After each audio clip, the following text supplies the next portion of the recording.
Hello friends, आज मैं discuss करूंगा peak load pricing special pricing technique में। ये हमारी सेकंड वीडियो है। पीक लोड प्राइसिंग हम सबसे पहले इसका मीनिंग क्लियर करेंगे। कुछ गुड्स ऐसी होती हैं जिनको आप स्टोर नहीं कर सकते, लाइक इलेक्ट्रिसिटी है, टेलीफोन है, या जो हमने यहाँ पे किया था ट्रांसपोर्टेशन कुछ सर्विसेज हैं, या आपकी कुछ एंटरटेनमेंट सर्विसेज हैं। तो इस केस में जो आपकी डिमांड है वो वेरी होती रहती है डे और नाइट टाइम में। ठीक है, means consumption in particular goods का डे टाइम में पीक पे होता है, जिसको हमने यहाँ पे मेंशन किया है peak load pricing. Peak load pricing के अब डायग्राम के एक्सप्लेनेशन के बाद हम वहाँ पे भी डिटेल में आपने डालना है what are the advantages of peak load pricing. Peak load means आप डे जब आपका कंजम्पशन हाईएस्ट पॉइंट पे होता है उसके अकॉर्डिंग प्राइस चार्ज करोगे तो उसका एक रिजल्ट क्या होगा, efficient distribution of electricity consumption हो जाएगा। क्योंकि कुछ हाउस वाइफ्स हैं जो वो आपका डिश वॉशर या वॉशिंग मशीन है वो नाइट में शिफ्ट कर देंगी जब आपका ऑफ लोड है। नेक्स्ट है यहाँ पे लॉस जो हो रहा है इलेक्ट्रिसिटी कंपनी को, वो उसको प्रिवेंट करेंगे क्योंकि आपकी रेगुलर सप्लाई हो पाएगी उस केस में। बट पीक लोड के आपके यहाँ पे डिसएडवांटेजेस भी होंगे। मींस जो बिज़नेस बाय नेचर आपके डे बिजनेसेस हैं उनको हाई रेट ऑफ इलेक्ट्रिसिटी वहाँ पे करना पड़ेगा, या जो बिलिंग सिस्टम हम वहाँ पे अडॉप्ट करेंगे कि डे टाइम में आपका बिलिंग सिस्टम कैसा हो और नाइट टाइम में कैसा हो, तो उसमें एक ड्यूल बिलिंग सिस्टम आपको अडॉप्ट करना पड़ेगा जो कि एक बड़ी प्रॉब्लम बन सकता है। तो इस आपने जो अल्टरनेटिव प्राइसिंग स्ट्रेटजी है इसमें हम फिर एक रिजोल्यूशन करते हैं कि आप एक प्रोग्रेसिव टैरिफ रेट वहाँ पे यूज़ करते हो, लाइक इन इलेक्ट्रिसिटी, कि इस यूनिट तक पर्टिकुलर एक लेवल तक आपका ये रेट रहेगा, चाहे आपका डे में कंजम्पशन है उसका या नाइट में कंजम्पशन है। देखिए ये अल्टीमेटली आपने डायग्राम बनाना है, ये हम बोलते हैं short run marginal cost curve. ये स्ट्रेट लाइन भी बना सकते हो।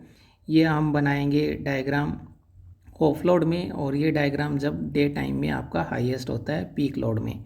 और इस डायग्राम के अकॉर्डिंग देखिए, आप पीक लोड में प्राइस डिसाइड करते हो तो OP3 आएगा, ऑफ लोड में करते हो तो OP1 आएगा, और मिड प्राइस आप डिसाइड करते हो तो OP2 आएगा। बट इसमें जो आपका ये वाला पोर्शन है BC मिड प्राइस में, ये हम क्या कहेंगे, ये शॉर्टेज हो जाएगी, और आपका ये आपका जो ऑफ लोड में है डिमांड इतनी है और आपकी सप्लाई ज़्यादा रहेगी, तो उस केस में आप स्टोर भी नहीं कर सकते बाय नेचर। तो अब इस डायग्राम को हम यहाँ पे मेंशन करेंगे बाय स्टेप आप यहाँ पे इस डायग्राम को बनाइएगा।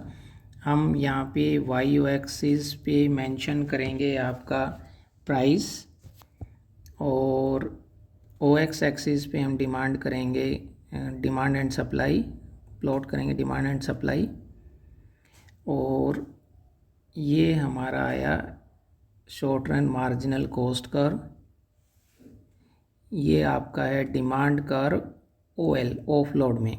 तब देखिए डिमांड कर्व ऑफ लोड के अकॉर्डिंग आप प्राइस डिसाइड करते हो तो OP1 आएगा, और पीक लोड के अकॉर्डिंग डिमांड करते हो दैट D1 लाइक हम इसको करें पीक लोड PL भी लिख सकते हो आप इसको, तो आपके प्राइसेस हो जाएंगे this one OP1।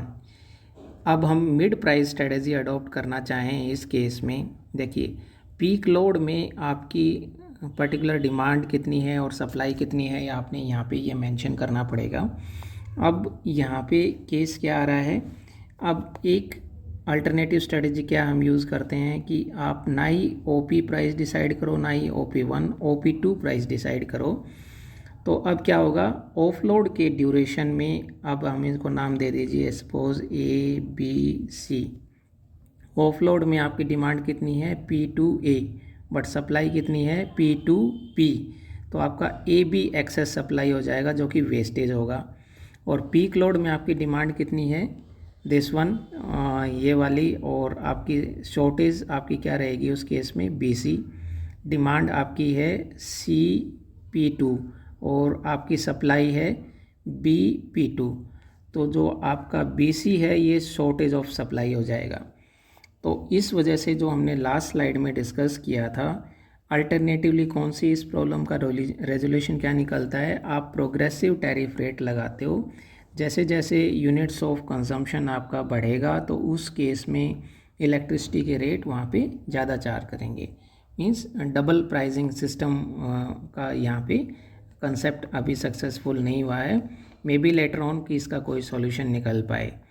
Thank you so much for watching this short video, and don't forget to like, share and subscribe my channel. Thank you.